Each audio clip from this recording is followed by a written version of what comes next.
Hello everyone, welcome back to my channel and welcome back to my new another blog.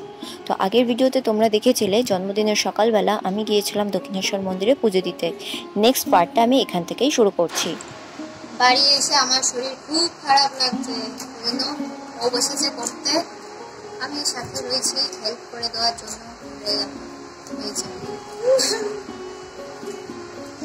দেখছি আমি কি কি রান্না হচ্ছে না হচ্ছে, দুপুরের কি প্ল্যান আছে, সবটা আমি তোমাদের সঙ্গে শেয়ার করব। দেখতে হলে পুরো ভিডিওটা দেখতে থাকো। তো তোমরা তো দেখতেই পেলে যে কাটাকুটি শুরু হয়ে গেছে। এদিকে কাঁকরোল ভাজা, আলু ভাজা, পটল ভাজা, এদিকে আম কাটা শুরু হয়ে গেছে। আমি যদিও কাঁচা আম খুঁজছিলাম কিন্তু কাঁচা আম পাইনি, কি আর করার, যা পেয়েছি তাই নিয়ে চলে এসেছি। আর এদিকে এখন আমি রান্না করতে বসে গেছি। মানে পুরো রান্নাটা যে আমি করেছি তেমন নয়, আমার দিদিও করেছে। কি বলতো, আসার পর না আমার শরীরটা খুব খারাপ হয়ে গেছে। মানে অত সকালে অত রোদ, ভাবতে পারিনি যে সকালবেলা অত রোদ পড়বে। যখন বাড়ি এসেছি না, আমাকে আর দেখা যাচ্ছিল না। তো যাই হোক, তো সেই কারণে আমিও কিছু কিছু করে দিয়েছি, বাকিটা বলা যায় আমার দিদিই করে দিয়েছে আমাকে। তো এখন ভাত হয়ে গেছে বলে গরম গরম ভাতটাকে আমি বাটিতে বসিয়ে নিচ্ছি, না হলে ভাতের শেপটা ঠিকঠাক আসবে না। তো চলো বসিয়ে নিই, তারপর তোমাদের সঙ্গে বাকি কথা হচ্ছে।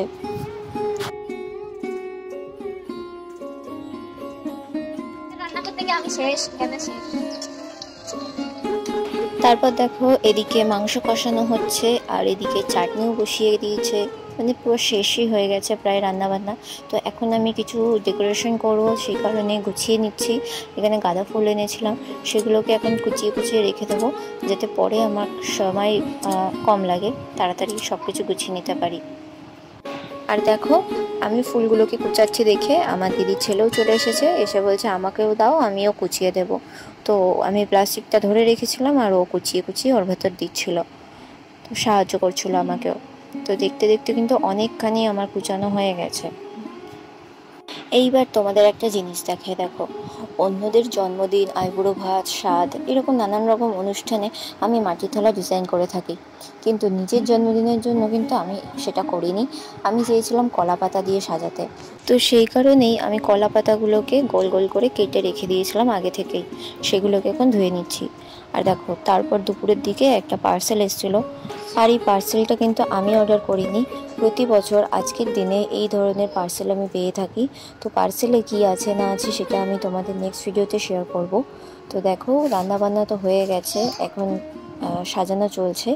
এটা আমার দিদি সাজিয়ে দিচ্ছে, আমি গেছিলাম স্নান করতে, স্নান করে চলে এসেছি। এখন দেখো ফুল কমপ্লিট লুক হচ্ছে এটা। তো কেমন লাগছে সাজানো গুছানো সবটাই জানিও। আর এই কুর্তিটা জানো তো আমার মা আমাকে দিয়েছে জন্মদিনে দুপুরবেলা পরার জন্য, কেমন লাগছে সেটাও জানিও তোমরা।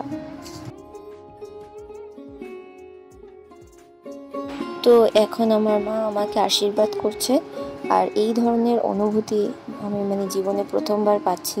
তো একটা অন্যরকমই ফিলিংস হচ্ছিলো, আমি বলে বোঝাতে পারবো না।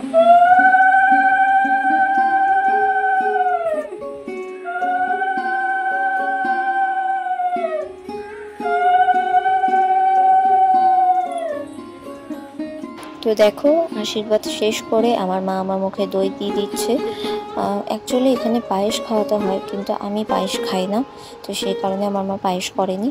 তার জন্য পায়েসের পরিবর্তে দই রাখেছে আমার মা।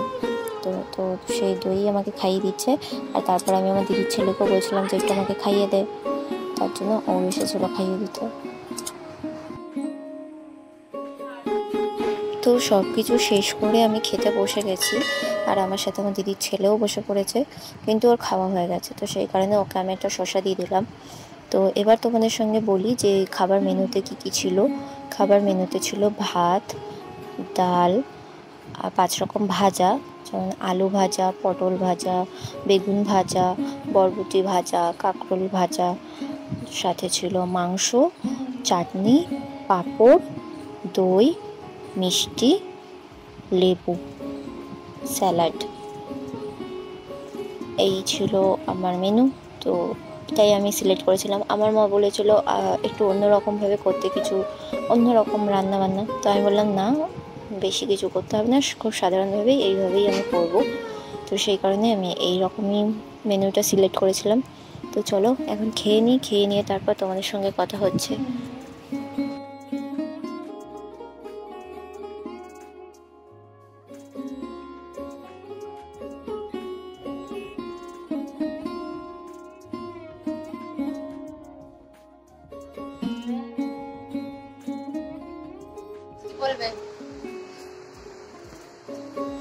হয়েছে ও নে। তো আমার খাওয়া দাওয়া তো শেষ হয়ে গেছে, আর এই পার্টের ভিডিওটা আমি এখানেই শেষ করছি। নেক্সট পার্টের ভিডিও কিন্তু খুব তাড়াতাড়ি আসবে।